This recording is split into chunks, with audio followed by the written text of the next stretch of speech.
we shall never know peace. At least when it comes to the WNBA space. It was this ad that Angel put out. And I don't know if this is part of a larger campaign where it's going to be similar themes in similar places. But because of where the WNBA All-Star Game is, and because of who plays on the Indiana Fever in the home city of the WNBA All-Star Game, it's going to raise some eyebrows. Say, Angel Reese strutted into the spotlight like she was stepping onto a stage built just for her, only to discover the lights had dimmed, the audience left early, and the stage hands had already packed up. The real twist, she actually thought she could replicate Caitlin Clark's magic. Not with skills, not with authentic appeal, but simply by hovering close enough to soak in the reflection, as if standing next to greatness was the same thing as earning it. Comment down below, baby goat over baby giraffe. If you're riding with CC, let's go. Angel, me bound, prayer, Reese. You only relevant because you keep bringing up my precious CC. You want to pull up with your Billboard Reebok ad in Indiana talking about you in her trap. Man, stop it. You out of there. You hear me? My precious CC don't be in no trap. Real talk. You hear me? At the end of the day, she don't do those type of things. Yes. You hear me? Don't put that with her name at the end of the day. If you be in a trap, that's your business. You hear me? Whatever the case may be, that ain't nothing to be proud of. The 2025 WNBA All-Star Weekend was supposed to be Angel Reese's big coming out party. This was her moment to shine, to finally step out of Caitlin Clark's shadow. Or at least that's what she told herself. She was set to drop her Reebok signature shoe, roll out her I'm in your city marketing campaign, and turn Indianapolis, Clark's home turf, into her personal playground. On paper, it looked like the perfect plan, but reality served up a harsh lesson. You can't fake charisma, and you definitely can't build your brand by orbiting someone else's. Everyone with credit card debt is lining up to get the Angel Reese signature shoe. Here it gives you the power of the me-bound. Bang! Again! Burn! Will she save it? No! What everyone's paid to see, the Angel Reese rebound! Bang! Kelsey Plum makes the shot, she'll get more money. Bang! We show up and show out for our rebounding queen. Yes! Bang! I love rebounds. Yes! Hey, Jimmy, did you see that last rebound? It was so sick. Yes, she did it again. Rebound! Bang! So let's address the sneaker in the room, Angel Reese's new Reebok release, dubbed the Angel Reese One. It launched in 2 colorways, Diamond Dust and Mid-Bounds, and was hyped as the future of women's basketball footwear. Reebok invested big, flooding the all-star festivities with ads and aligning the Mid-Bounds release for peak exposure. Unfortunately for them, exposure doesn't always equal excitement, especially when your timing backfires spectacularly. Literally debut. It's got to be when she plays Caitlin Clark. So they obviously ended up debuting at All-Star Weekend because Caitlin didn't play when they were in Chicago, and Caitlin didn't play, or Caitlin's not playing in this game, so they're debuting at All-Star Weekend. The plan was to literally go and use Caitlin Clark for the launch. The heart of Reese's strategy rested on one crucial and very flawed assumption that Caitlin Clark's all-star appearance would guarantee massive eyeballs, which would then turn into big sales. She didn't try to captivate fans on her own merit. She bet the house on the idea that just sharing the court, just existing in Clark's orbit, would elevate her. It wasn't about outshining Clark or even competing. It was about riding the coattails of someone who already commands the room. It's one of those things where it's like it's very clear that one side is absolutely trying to milk whatever rivalry there is. Whatever rivalry there is, it is one side trying to do everything they can to keep it together, because that is where they're going to be at their most relevant. But fate had other plans. Clark suffered a groin injury just before the All-Star break and was sidelined, forced to watch from the bench in street clothes. And with her absence, the WNBA lost the one thing it couldn't afford to lose, its top draw. Caitlin Clark is the type of player who can turn a midweek game in the middle of nowhere into a national event. Without her on the floor, the excitement evaporated. But there is the part of me that's like, is this really necessary? And shouldn't Angel Reese be able to market herself at this point without invoking or even, insinuating some sort of attachment to Caitlin Clark? Because if I'm being honest about it, people say that moment, and that moment was huge. It will live forever. That moment will live forever. But Caitlin Clark was on this trajectory already. And if anyone has benefited more from the attachment, at least from an attention standpoint. And the number's brutal. When Clark played in the 2024 All-Star Game, it smashed records with 3.44 million viewers. It wasn't just a game, it was a cultural moment. Fast forward to 2025 with Clark sitting out and ratings nosedived to 2.19 million. That's a staggering 36% drop in viewership, and it happened in Indianapolis, Clark's backyard. An event tailor-made to capitalize on her presence completely unraveled the moment she couldn't play. So the WNBA's All-Star Game went down 36%. That is a lot. That's more than a third from last year. Last year was over 3.4 million people, and it went down to 2.1. Now, you could say is it success? Yeah, for women's sport, that is still a lot of people. But at the same time, it really isn't a success, because think about it. It's the only sport playing. It's the only game that's going. And you only could draw that. So, and this is with all the stars. Remember, guys. Reese had to watch her entire campaign unravel before her eyes. Nearly half their value gone. Not even scalpers could salvage it. Fans weren't lining up to see an all-star event without the only star they truly cared about. But the WNBA All-Star Game ratings have come out, and all I could think of right off the bat was 4 little letters. F-A-F-O. F around and find out. You bleep around and find out what this league looks like without Caitlin Clark being involved in your biggest events. Kathy Engelbert, this should be a perfect example of why you need to get your officiating cleaned up, and you need to have a talk with your players in league, and nothing summed up the misstep of it all quite like Reese's Tone Deaf I'm in Your City campaign. The premise was bold, borderline arrogant. She rolled out the campaign across Indianapolis as if declaring territorial conquest in someone else's kingdom. But here's the catch. Clark wasn't even suiting up. She couldn't defend her city because she was injured. That didn't make Reese look bold. It made her look like someone trying to hijack a crown while the real queen was temporarily off the throne. Angel Reese All-Star Weekend Edition! How about it? Let's get it! Hey, you know what they say? 4 is more. Bang! Her loyal fans showed out in Indy, all 4 of them, and somebody's drunk uncle. Take a look at what unemployment looks like. Bang! What do you mean you didn't watch the All-Star Game? You're telling me you have a social life? What? What's butter pecan mean? It's provocative. It gets people going. Butter pecan! Bang! Campaign was everywhere. Billboards, digital ads, slick videos, and flashy captions screaming dominance. We even posted Instagram reels with the caption, "I'm in your city," and used phrases like, "walk in your trap," "take over your trap." It was a full-on takeover attempt, just without any actual resistance to overcome. You can barely dribble.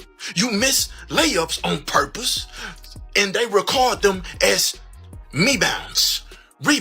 You be stat padding. You don't elevate your players. You went to a stacked LSU team. You hear me? My precious CC owns you. You want to know the record?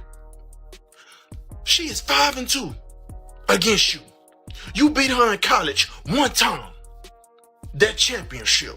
But what happened to the year after that? She sent you home. You hear me? And waved to your coach.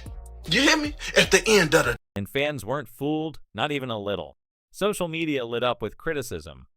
One person tweeted, "She can't even sell her shoe without piggybacking off Caitlin Clark." Another joked, "More photographers than fans at this launch, LOL." The whole thing came off like someone celebrating a forfeit as if it were a fair fight.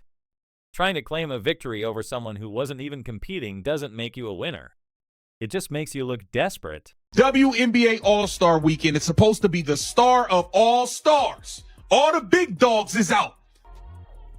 Asia Wilson, Sabrina Ionescu, Brianna Stewart, everybody's out. The big dogs are out. You got the rookie, you got Angel Reese, Miss Me Too.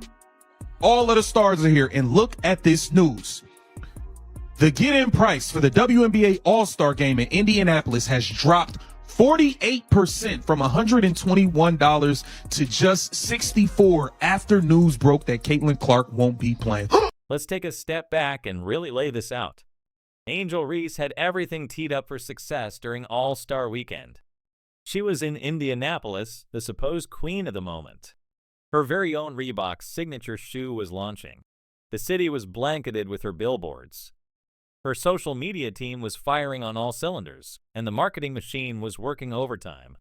And yet, crickets, no buzz, no real excitement. Sent a blatant message, a shot across thou bow. All right, and your ship, well, without Caitlin Clark, the WNBA and all their pay us what you owe us action, that action will sink. That action will sink. Woo! WNBA All-Star Game sees ratings drop without Caitlin Clark, and it's ugly. It's real ugly. Who is it? It's real ugly. Who is this? The WNBA even tried to spin the aftermath with a slick PR move, comparing the 2025 All-Star viewership to the 2023 number of 850,000 as a win, while conveniently skipping over the elephant-sized number from 2024. When Caitlin Clark was the star of the show, but everyone saw through that smokescreen. What they were really saying was, without Clark, they were back to being niche, back to pre-relevance levels of interest. And if you needed further proof, look at the Friday night events. The three-point contest and the skills challenge pulled in 1.32 million viewers, nearly double the prior year. But let's be real, those weren't Angel Reese fans tuning in. That was still the Caitlin Clark aftershock. People tuned in hoping to catch a glimpse of the player who changed everything. There's no comparison. There's no comparison between y'all two. You hear me? And she has a $28 million Nike deal. Nike is better than Reebok last time I checked. And Angel, me bound pray up Reese. Last time I checked, you said Indianapolis was racist and they was dangerous. Why did you show up? Because you could have just watched from the crib. You hear me? So let me tell you this. Please stop associating my precious Cece with the trap. She don't know what a trap is. At the end of the day, she might know what a rat trap or mouse trap is, okay? But anything else other than that, please do not. No, we not gonna do that. The real problem for Angel Reese wasn't just bad timing. It was a failure to understand how star power actually works.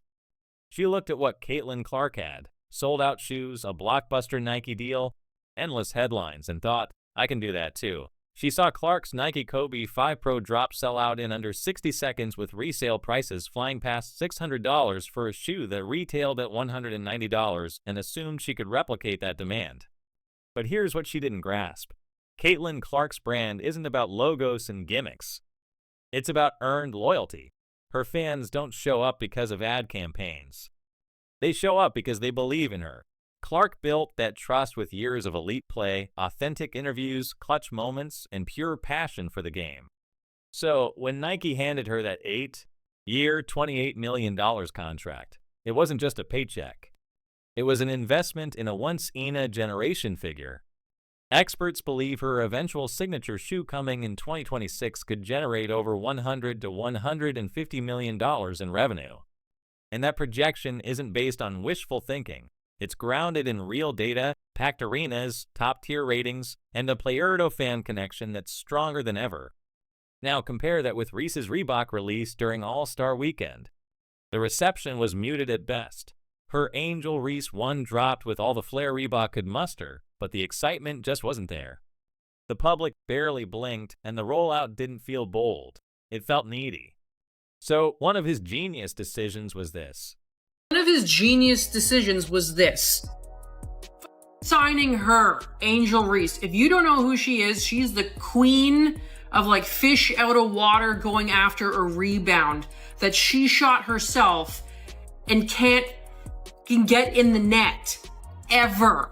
She reminds me of a 3-year-old shooting on those little kids' nets and throwing the ball and just completely missing the mark and like scampering back to get the ball and then shooting again real fast and it just doesn't come anywhere near the hoop. That is, if you haven't seen her play, that's what it is. Put that image here. That is her. Even Reebok's own executives seem to understand the issue. In the Netflix docu-series Power Moves, featuring Shaquille O'Neal, there was an awkwardly revealing moment. Shaq was caught saying Reese needed to be dressed head to toe in Reebok gear, specifically when facing off against Caitlin Clark.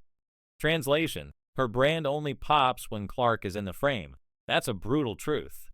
Instead of promoting Ree as a standalone star, Reebok was openly strategizing about how to make her relevant by aligning her with the very person she's constantly compared to.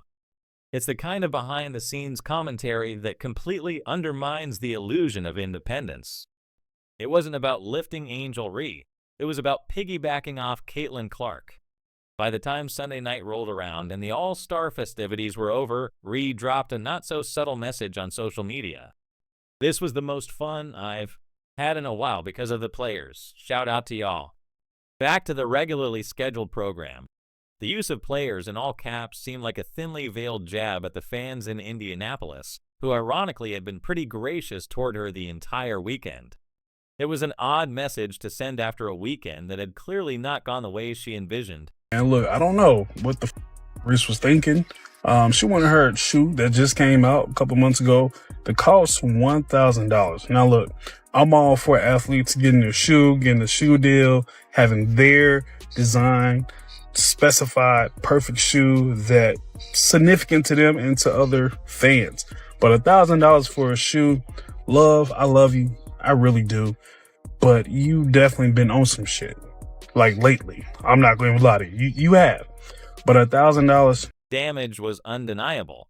Ree had tried to turn All-Star Weekend into her own commercial, banking on massive TV ratings and Clark-fueled hype to give her shoe launch some juice.